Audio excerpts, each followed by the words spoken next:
pagi Ibu. Iya, selamat pagi. Oke, perkenalkan saya Bidan Dewi. Maaf, dengan Ibu siapa? Saya Tari Bu ya. Oh iya. Nah, ada keluhan apa Bu? Ada yang bisa saya bantu? Begini Bu, saya kan baru nikah tuh 2 bulan yang lalu. Akan tetapi saya ini belum mau punya anak. Mau menunda kehamilan dulu? Iya. Dan saya pun karena saya masih mau bekerja dulu dan belum siap dia punya anak. Jadi sekarang saya mau konsultasi dengan KB Bu. Untuk itu, Kak, Ibu sebelumnya udah tahu macam-macam KB, tentang KB kayak gini? Saya pernah searching dikit lah Bu di Google gitu. KBA seperti apa yang Ibu ingin, kalau saya boleh tahu? Ya, yang nggak susah lah Bu. Jadi nanti ketika saya ingin punya anak, saya langsung bisa berhenti ber-KB dan jadi saya tidak perlu lagi ke bidan lagi Bu. Oh, kayak KB yang mudah gitu tanpa harus berkunjung lagi ke bidan kalau mau berhenti. Oke. Maaf sebelumnya, apakah suami Ibu sudah mengetahui? Sudah Bu. Jadi sebelum saya kesini juga kami sudah bonding dulu dan keinginan suami memang seperti itu. Makanya sekarang saya mau berhenti sama Ibu gimana. Nah, di sini saya akan menjelaskan ada beberapa macam contoh KB. Dia yang bisa digunakan dengan mudah, tapi kalau Ibu pengen berhenti itu nggak usah balik lagi ke bidan kan. Nah, yang pertama itu Bu, ada KB kondom. Dimana KB kondom ini yang paling sangat mudah digunakan, mudah ditemui dan didapatkan. Nah, efektivitasnya KB ini bisa 98% jika digunakan dengan keadaan yang dengan benar dan tidak bocor. Nah, tetapi kondom ini biasanya kurang diminati Bu dari beberapa pasangan karena biasanya mengganggu. Kondom ini dapat menurunkan sensasi saat berhubungan sehingga banyak pria yang kurang suka dengan menggunakan kondom. Nah, memang sih kondom ini tak 100% efektif dalam mencegah kehamilan. Namun dia bisa mencegah kita terhindar dari penyakit IMS, infeksi menular seksual. Nah, kalau KB lain kan cuma untuk mencegah kehamilan, tapi kondom ini juga bisa untuk mengurangi resiko kita tertular penyakit menular seksual. Ini yang kondom ya. Kemudian ada pil KB. Nah, pil KB ini Bu banyak macam sih. Kalau pil KB kombinasi, dia ini punya hormon estrogen dan progesteron yang dimana untuk mencegah terjadinya kehamilan dengan cara membuat indung telur, dengan cara mempertebal lapisan lendir di dalam rahim sehingga untuk mencegah kehamilan. Nah, di pil KB ini kan mudah ditemui Bu ya, kita bisa beli di apotik gitu.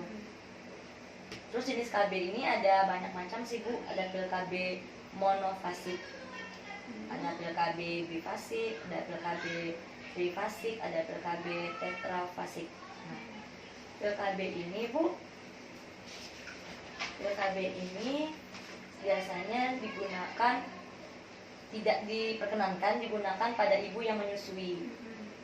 Nah, juga untuk KB ini tidak semua wanita cocok karena biasanya yang menggunakan KB ini banyak pertimbangan dan harus diperhatikan gitu. Sebelum menggunakan KB ini kita harus tepat waktu minumnya. Nah, kalau misalkan kita minum KB nih, kalau hari ini kita lupa, mau nggak mau kita harus mengulang dari siklus awal kita minum.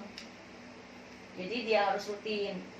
Nah, terus KB ini tidak dapat dianjurkan untuk wanita berusia di atas 35 tahun.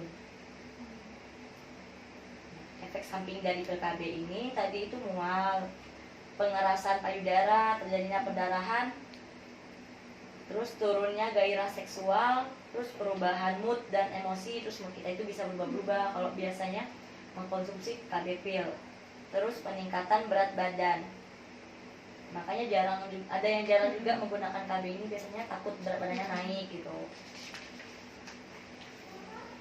Nah, untuk KB suntik Bu ada 2 macam. Yang pertama suntik 3 bulan dan 1 bulan. Nah, untuk yang 3 bulan bisa sistemnya suntik ini biasanya disuntikan di lengan atau di bokong. Nah, untuk KB 3 bulan ini dia kelebihan dari 3 KB bulan ini tidak berinteraksi dengan obat-obatan lain. Terus relatif aman untuk ibu menyusui. Nah, biasanya kalau habis melahirkan itu banyak yang menggunakan KB ini.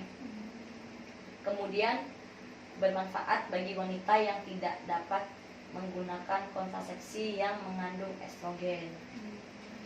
Terus kekurangannya dari KB ini.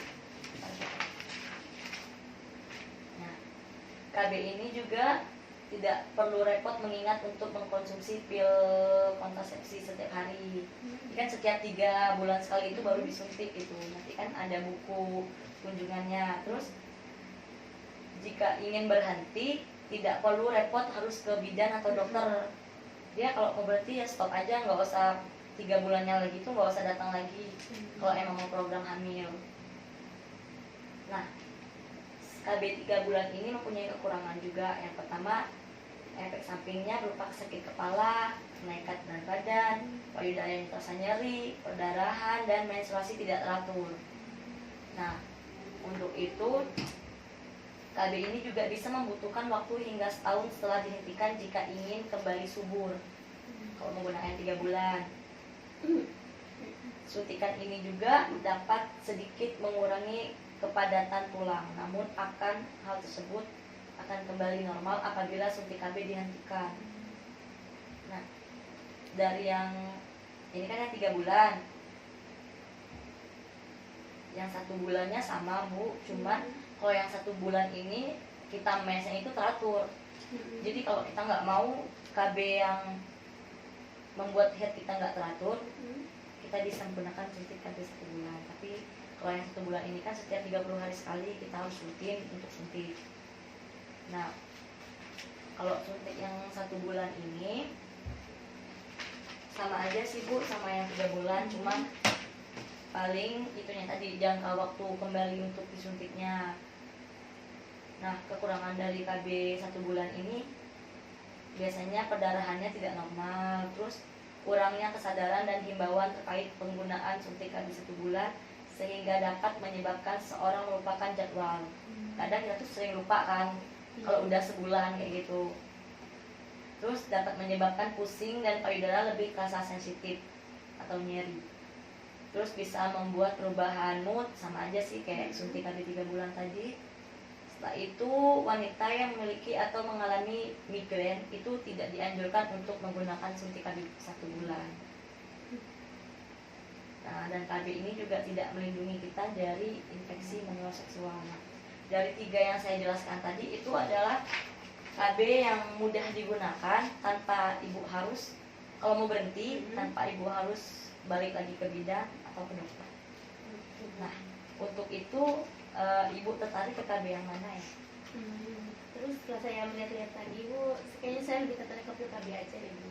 Karena kalau pakai kondom, suami saya sudah pernah bilang dia nggak suka Bu. Terus kalau untuk suntik saya juga takut dengan yang suntik. Ya, nggak apa-apa sih Bu, paling nanti kalau ibu minum yang pil KB ini kayak yang harus rutin, harus ingat sesuai jadwal kan biasanya di pil KB itu ada angka-angka tanggalnya.